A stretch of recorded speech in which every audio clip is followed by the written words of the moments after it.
from Tony Esteban. Anybody said that about Kenny? I heard things about Richard Frederick. And by the way, sitting here, folks, so I'm letting you know. I heard things about Richard Frederick. And I'm surprised I haven't heard Richard Frederick saying he's going to sue yet. Maybe the lawyers, when they say it, know how to say it so cleverly or whatever. Or maybe lawyers and lawyers, they don't sue each other. Maybe. But I heard some pretty interesting things. The electorate heard things about Richard Frederick, and they interpreted those things. And they interpreted them, regardless what was intended. And I'm playing with the game now. Let's play the game of libel now. Whatever the speakers meant, I know what the public took away from those statements.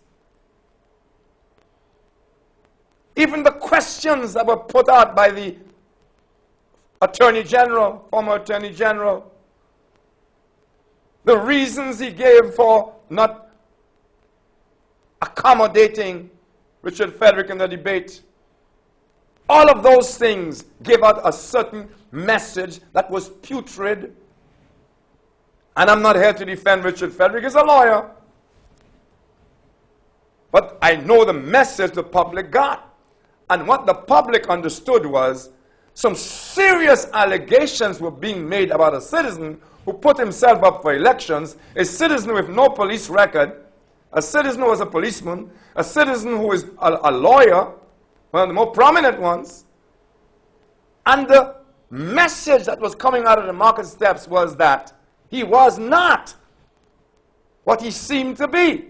And as I said last Thursday, if Richard Frederick is involved in drugs, if Richard Frederick is involved in money laundering, if Richard Frederick is involved in any kind of criminality, as was the impression given from the platform, I'm being very careful with the Queen's English, then the Prime Minister should have resigned. And so should Calix George have resigned. And so should the Attorney General have resigned. And so should the Commissioner of Police. Because it would mean they have known all along that Richard Frederick is a crook and not what he seems to be, but did nothing about it. Nothing about it. Becoming co-conspirators in crime. And you have the audacity to talk about it. It pisses me off. I've been victimized by this too. You know, I ain't no saint. And I'm the first to tell you I'm no saint. Nobody else is, so I can say it with confidence. It doesn't make me unique.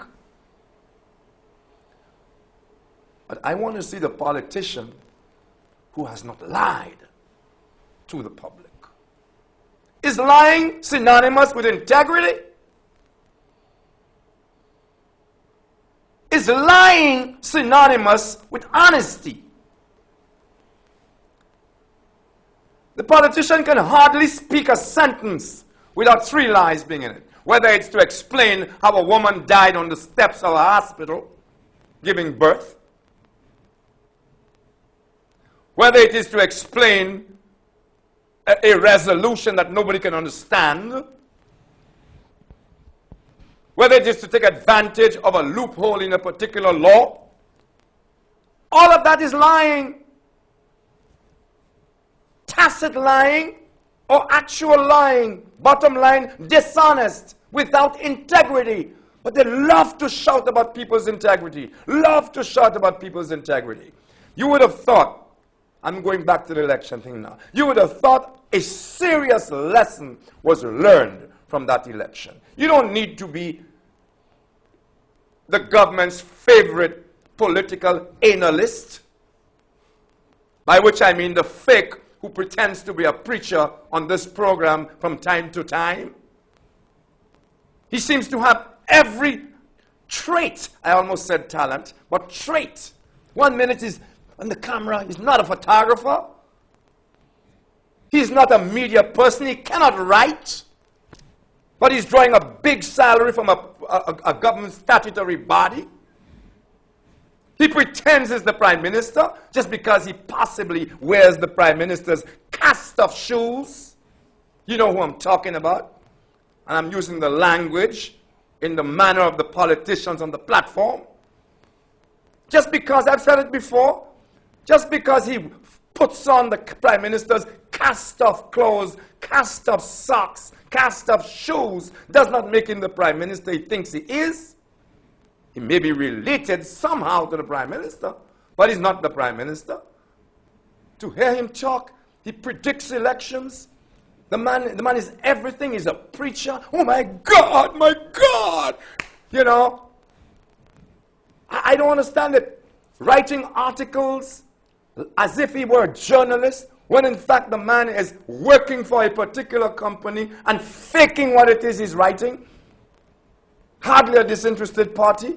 You will never see an article about that certain organization remotely critical. Everything is wonderful, wonderful, wonderful.